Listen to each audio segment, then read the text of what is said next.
welcome back to the vlog channel Reader Pops. In this vlog, we were approaching the end of 2023, and at the beginning of the year, I set my reading goal to 75 books, and I think at this point I had read like 80 books, and I still had quite a bit of time, and I feel like because my brain just wants a nice number to look at when I post my I read blank books this year and blah blah blah, I visualized the number 90, and then I just made it my absolute mission to hit 90 books. So this is just a reading vlog of the random books that I was reading that I did want to read. I didn't just read books that I didn't want to read to hit my reading goal. But yeah, it's kind of a marathon of sorts to the end of the new year and just read the last bits of books that I could in 2023.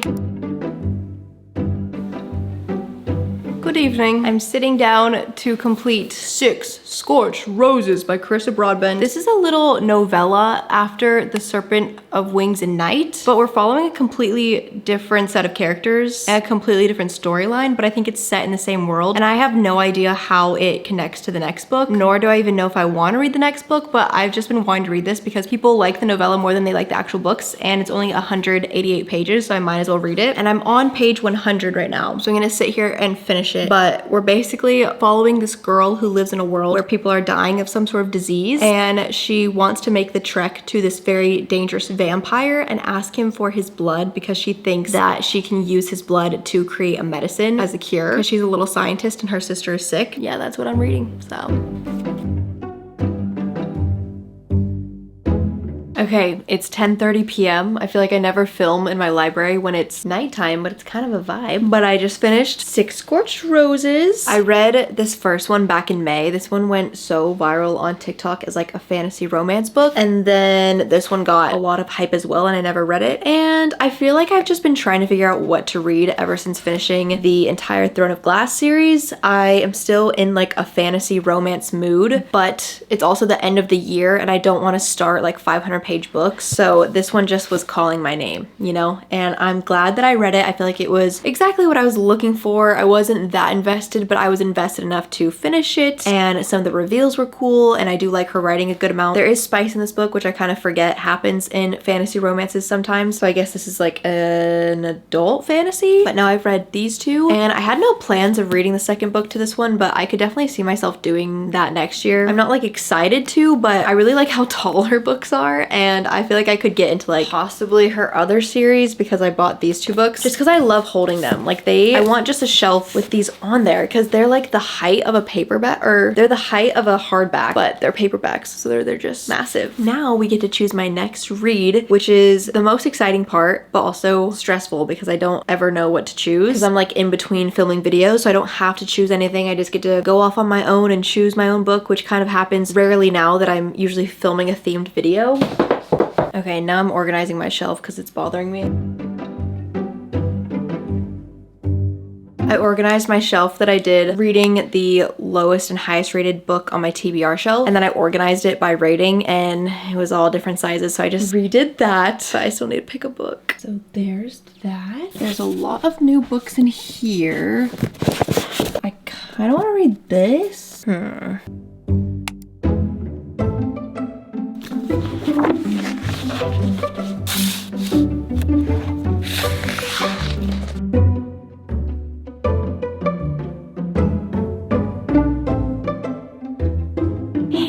I've been reading this book for like 2 days. I thought it would be super Christmassy, but it's really not. And it was really good at first, and now I'm like cringing really hard at some of the parts. So I'm on page 183. I'm gonna finish it and see how it is, but I don't think I've ever cringed harder during a certain scene. So that might be hard to recover from, but I'm very cozy.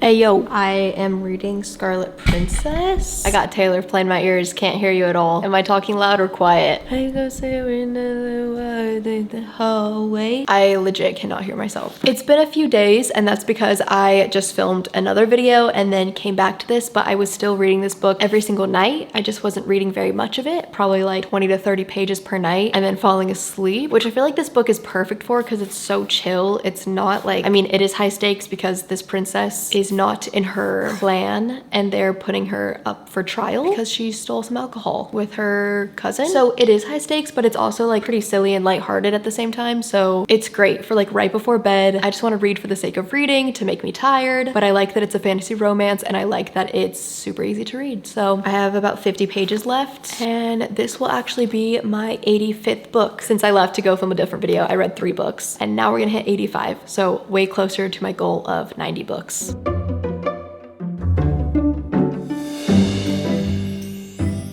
The next book that I'm gonna read is actually the book that I chose from Book of the Month. This video is sponsored by them if you don't know what they are. They're a monthly subscription service. They have other people read tons of books and then choose the best ones in different genres, and then you get to choose which one you want. And they actually sent me the PDF of this book, First Lie Wins by Ashley Elston. So you're about to watch me read that, but it was on my Kindle at the time. This is a thriller book about a woman that we're following whose identity is not actually her own, and she's on some sort of mission, but we don't understand why. And it just continues to get crazier and crazier and crazier. And I had the honor of actually reading this book and then being able to recommend it via the Book of the Month app, which is insane. On the app, they show you all of the picks for the month, and if you click on First Lie Wins and scroll down a little bit, that's me saying why I recommend it, which is so crazy. And it's so fun because I've been seeing other people read this book now that it's out and they're loving it. Even people who read tons of thrillers are saying that this book shocked them. So I just feel so lucky that I got to read it early, recommend it. And if you want to get your first Book of the Month book for $5, which is crazy, this is a hardback, you can use the code RESET, and I have a link in the description, and I love them. I am personally subscribed to them. Yeah, thank you Book of the Month for sponsoring this video.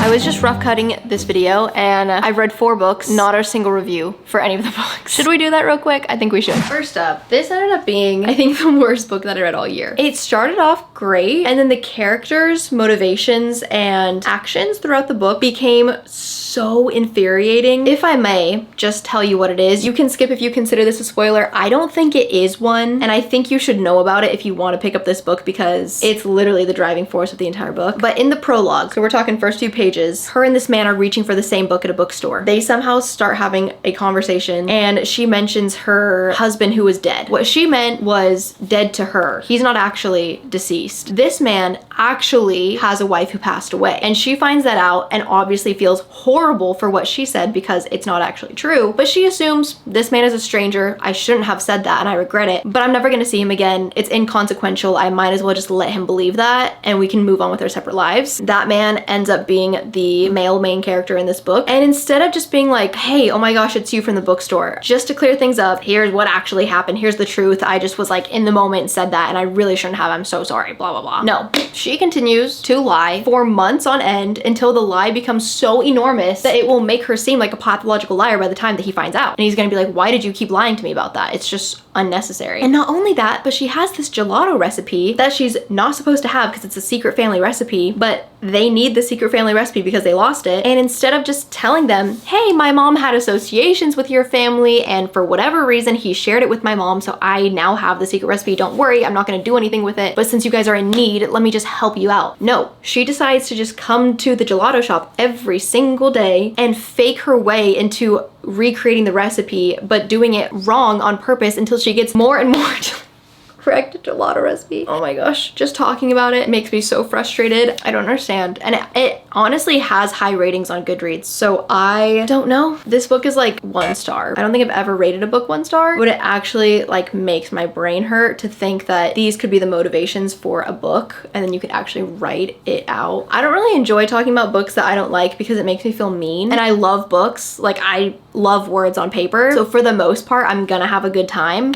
But this one changed things for me, so I'm gonna stop talking about it now. Those are my honest thoughts. And then I finished The Scarlet Princess, book 1 in the Lachlan Feuds. This was a silly and fun, quick time, a little bit of fantasy romance, very good follow-up to Throne of Glass series. This entire vlog is basically me like recovering from reading that series. It was quick and fun, just like something to read before bed, like I was saying, and I gave it 3 stars. I'm not excited to pick up the next books, but I wouldn't be mad if I did.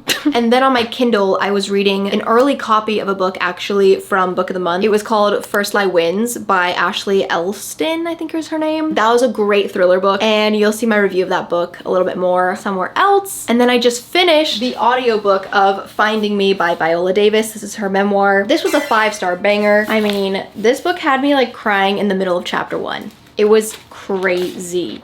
Oh my gosh, there's pictures in the book. Wait, this is so cool. Dang, it's like nice glossy paper in here. Wait, this is so cool. The audiobook won the 2023 Grammy for Best Narration and Storytelling, so I highly recommend that, but also the book because then you get to see photos. This is crazy after listening to the book and then actually getting to see photos. Her dating her husband. I'm gonna cry. I feel attached to this woman after hearing her story. This book just gets me so emotional. I don't know why. I mean, I highly recommend everyone reads this or listens to it, however you get your hands on it. It's just amazing. I highly recommend you read this. And after that, very emotional book, reading a fun little light romance book. This is the one that Destiny actually chose for me when we did a romance book swap video together, where they would choose books, I would choose books, and then we would switch and then read each other's. So she chose You with a View by Jessica Joyce. I love the cover. I saw it on Instagram somewhere a while ago and I started reading it, and I'm almost on page 300, so I'm almost done with the book. I think I'm gonna finish it right now, and it's been pretty good so far. I think I liked it more at the beginning than I do like the middle, although it is good. I just haven't been like in love with straight up romance books lately, so I don't really think it's the book's fault. It's just kind of what my taste has been lately. So I'm gonna finish this off and then see what I think about it.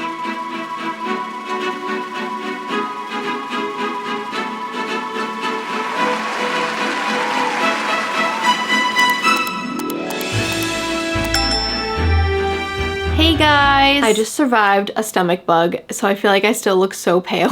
But since the last time I updated you guys, I think I was about to finish You with a View, possibly? And I feel like this one started really fun because the premise is pretty unique. She was really close to her grandmother, and then her grandma passes away. After her grandma passes away, she finds out that she had this relationship with this man before her grandpa, and she posts about it on TikTok trying to find like who this dude is in this photograph that she found, and she ends up finding that guy, and that dude's grandson was her like high school arch nemesis, and they go on the honeymoon that her grandma and this dude were gonna go on, but the grandson has to go too. So all of that setup was really fun, and I feel like the writing just really flowed very smoothly, but then I feel like halfway through when the two people get together, I just got so bored. Like, I don't know what happened, but I just kind of blacked out after, and I wanted the book to be done. So this was like a 3.5 stars. It wasn't a bad book. Like, I feel like she's a good author, but kind of lost me there after they got together. And then I listened to Paris Hilton's Memoir. She narrates the whole thing, which is really nice. I wouldn't say I felt any strong emotion towards that book. I don't really recommend it to people. I know this is so dumb, but I had no idea. And like, I feel like I had this knowledge in the back of my brain. I just don't really keep up with people that much. But I didn't know that her last name was Hilton, as in like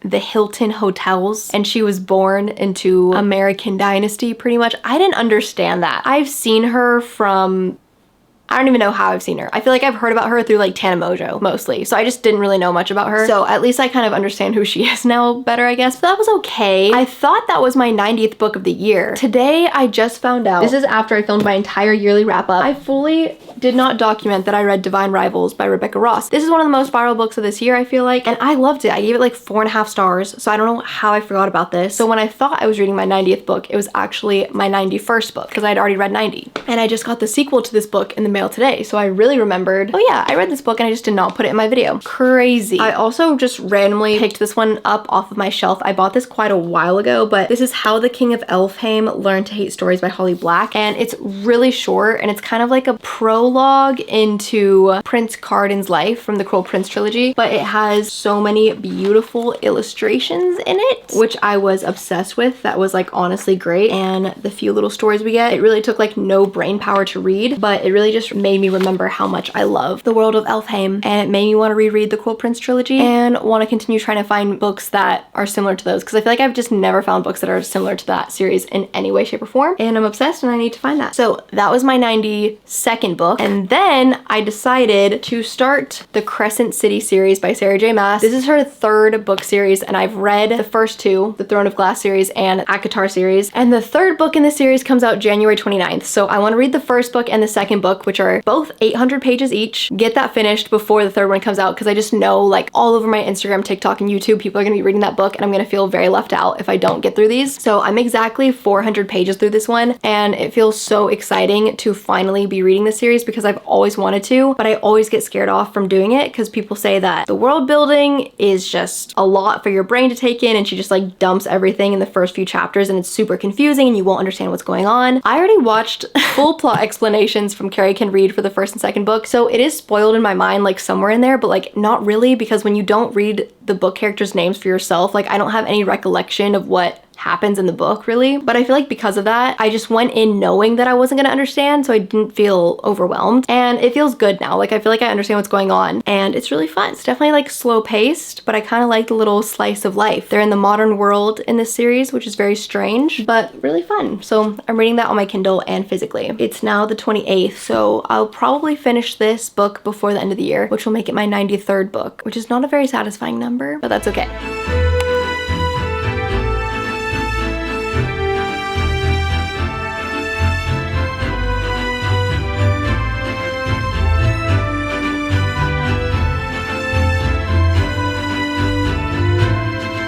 Never filmed from this angle, but I love how these bookshelves are looking lately. I finished House of Earth and Blood. I was in the midst of the stomach bug when I was reading this book, so for like 2 or 3 days, possibly 4 days straight, I just was laying down. And the one thing I could do was hold up my wrist like this and read my Kindle, and I finished this book. The world building was not nearly as intimidating as I thought it was going to be based on how much people talk about it, but I do understand it because I do think you should read the ACOTAR series first and then Throne of Glass and then this series, because I think after reading Throne of Glass, you get used to her writing style and you get used to like fantasy world building. It was a really fun book. I really like how in this one, they're in the modern world, they have phones, and the main girl that you're following is named Bryce, and she's just kind of seen as this party girl with nothing in her brain. And for so much of the book, you're just following her to like go get her nails done, sitting at her really nice apartment, going out, and just like all of these things that you would not expect from an urban fantasy book, I guess. So I feel like it was very just like slice of life, you following the mundane day-to-day things, and then at the end, like last 75 pages, everything explodes, and it's the most action-packed book of all time, which is so jarring. I think I'm gonna rate it 4 stars, but I could totally see myself continuing the series and then just saying it's like a 5-star series in general, just because I do love the worlds and the characters that Sarah J. Maas builds. They're just a fun, funny time, and it definitely made those days where I was just